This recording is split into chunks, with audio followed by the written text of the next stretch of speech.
बनाना था कोई और कंटेंट, लेकिन मैटर सामने आ गया कि गाड़ी का ट्रांसफर कैसे करवाना है। बहुत इमरजेंसी है और ऐसा एक केस नहीं बल्कि लगभग हमारे शहर में लगभग 15-16 ऐसे कैंडिडेट थे जिनको अचानक समय दिया गया कि आप अपना गाड़ी का ट्रांसफर करवा लेंगे, नहीं करवाइएगा तो बहुत बड़ा नुकसान हो जाएगा।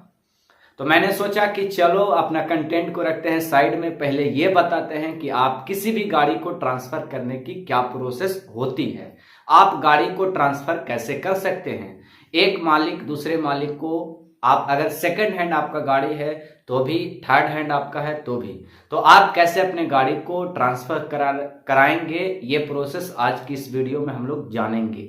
सिर्फ प्रोसेस जानेंगे, स्टेप बाय स्टेप अगर आपको चाहिए कि नहीं आप बता दीजिए कि एक एक स्टेप में आप कैसे ट्रांसफर करेंगे।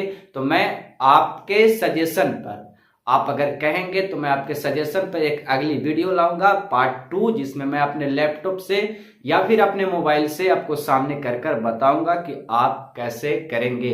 लेकिन उससे पहले कुछ बातें आपको ध्यान में रखनी होंगी, कौन कौन से डॉक्यूमेंट आपको तैयार करने होंगे, इन सब चीज के लिए ये वीडियो आपको डेडिकेट किया गया है। तो नमस्कार, मैं हूं अमित राज अमृत और आप देख रहे हैं अमृत सोशल अफेयर।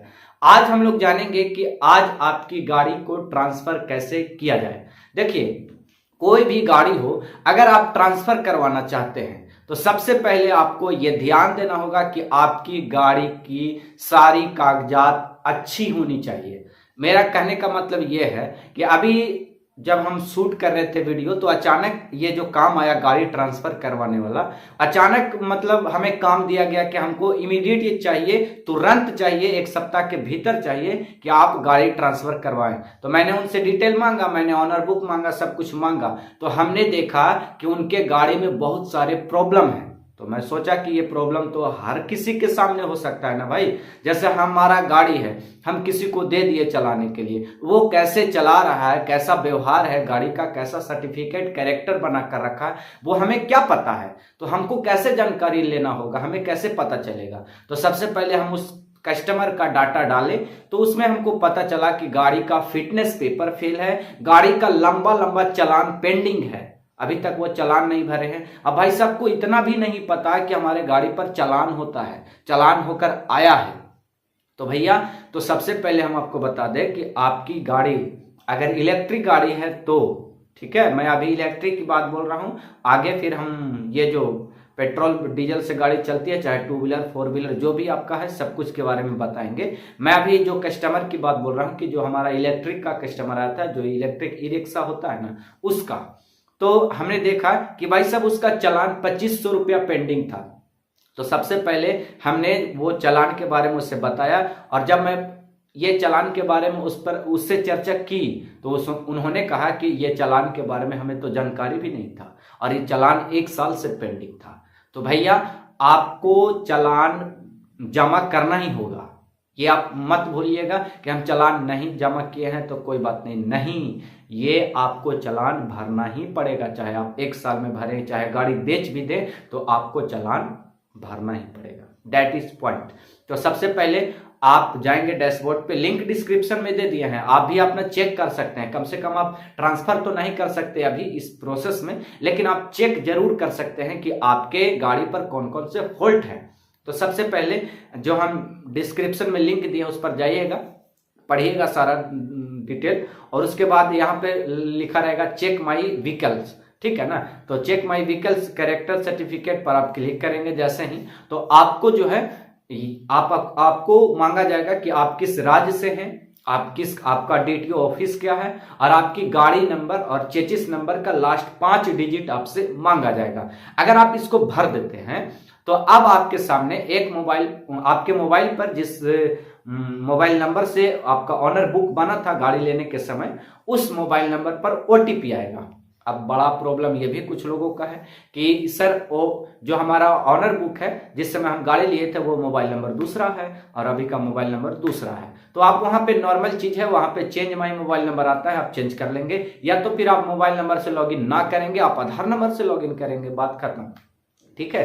तो आप जैसे ही ओटीपी डालेंगे उसके बाद जो है आपके गाड़ी के पूरा कैरेक्टर सर्टिफिकेट सामने आ जाएगा कि आपके गाड़ी का अगर आपका गाड़ी बड़ा है तो प्रदूषण फेल है, पोल्यूशन जिसको बोलते हैं आप, और उसके बाद आपका इंश्योरेंस फेल है, उसके बाद आपका फिटनेस पेपर खराब है, उसके बाद आपका चालान नहीं है। तो ये सारे डॉक्यूमेंट को आपको चेक करना होगा। बस ये मैं आपको जागरूकता के लिए बता रहा हूँ। अगली पार्ट में मैं सारा कुछ बताऊंगा एकदम प्रूफ के साथ कि आप कैसे ट्रांसफर करेंगे। हाँ, हो जाता है ट्रांसफर, 1 सप्ताह काफी है, हो जाता है। अगर आपका प्रोसेस और एप्लीकेशन में दम रहा तो 1 सप्ताह के भीतर ट्रांसफर हो जाता है, और कोई शुल्क नहीं। ऐसा नहीं है कि हम शुल्क वुल्क बता रहे हैं, नहीं, कोई शुल्क नहीं। प्रोसेस खाली बस ईमानदारी से और अच्छी तरीके से करेंगे तो ठीक है। बाय द वे, तो हमने ये डॉक्यूमेंट चेक कर लिया कि सबसे पहले मेरा गाड़ी का सब कुछ ठीक है कि नहीं।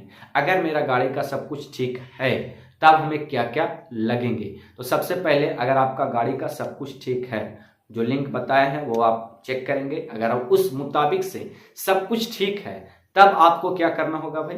तब आपको, अगर आप गाड़ी का ऑनर हैं तो आपको पता है कि आप गाड़ी बेचने से पहले स्टंप करते हैं, तो ये नोटरी का करवा लीजिएगा। अगर आप एसडीओ का कराते हैं तो उससे और बेटर हो जाएगा, लेकिन नोटरी से भी काम चल ही जाता है। तो नोटरी मतलब समझ रहा है ना, स्टैम्प पेपर जो कोर्ट से होता है, ठीक है ना। ज़्यादा मुश्किल नहीं है, 250-200 रुपया रखता है उसमें, और जाके साइन वगैरह आपको खुद कर लेना है। ये सारी चीज़ें होती है। तो आपको नोटरी पेपर लगेगा, ठीक है। एविडेंस लगेंगे। एविडेंस मतलब गवाह, कोई गवाह होना चाहिए जिसके सामने गाड़ी बिकता है। गाड़ी खरीदने वाले, बेचने वाले की तरफ से 2 गवाह, खरीदने वाले की तरफ से 2 गवाह, ऐसा होना चाहिए, ठीक है। उनका परमानेंट एड्रेस चाहिए, एड्रेस प्रूफ चाहिए, ठीक है। आइडेंटिफिकेशन प्रूफ चाहिए, मतलब आधार कार्ड हो गया, राशन कार्ड, बैंक पासबुक वगैरह, ये सब चीज़ें चाहिए। पैन कार्ड भी चाहिए, ठीक है।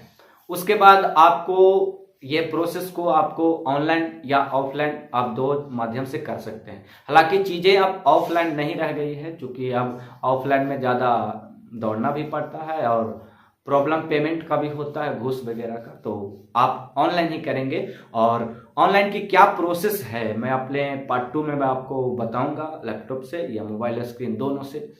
तो आपकी यही राय है कि मैं, मतलब मेरी राय नहीं है, आपकी ही राय है कि आप ये वीडियो बनाए हैं, तो आप ही के डिमांड से ये वीडियो बनाया गया है। अगर अच्छा लगेगा, अगर आप इससे और बेटर जानना चाहते हैं तो आप बताएंगे, हमें कमेंट करेंगे कि हमें पार्ट 2 चाहिए स्टेप बाय स्टेप के लिए। लेकिन मुझे आशा है कि ये वीडियो भी आपको काफ़ी इंफॉर्मेटिव लगा होगा। अगर पहली बार आप अपना गाड़ी ट्रांसफ़र करवाने जा रहे हैं तो बहुत बार ऐसा होता है कि मार्केट में आपको अफवाह उड़ा देते हैं लोग कि बहुत मुश्किल है, आसान नहीं है, यहाँ दौड़ना पड़ता है, यहाँ दौड़ना पड़ता है। तो इन सब चीज़ों के लिए आपको कम से कम मैंने आपको बचा दिया, क्योंकि मैं यही काम करता हूँ, मेरा यही ड्यूटी है। आप इस पर खोलेंगे तो इससे रिलेटेड, गाड़ी से रिलेटेड हाइपोथिकेशन वाला वीडियो भी, जैसे आपको कैसे लोन से छुटकारा पाना, ये वीडियो भी काफ़ी आपने प्यार दिया था। उसके बाद आपको ड्राइविंग लाइसेंस, अभी तक मैंने अपने जीवन में लगभग 250 से ज़्यादा लोगों को ड्राइविंग लाइसेंस बना दिया है। तो ये सब चीज़ें हमारे अंडर में है, क्योंकि मैं साइबर कैफ़े से जुड़ा हुआ हूँ, मेरा खुद का है, ये चीज़ें मैं करता हूँ, इसलिए मैं आपको गाइड कर दिया। धन्यवाद। जैसा होगा आप बताइएगा, फिर आगे हम लोग देखेंगे इस मामले को।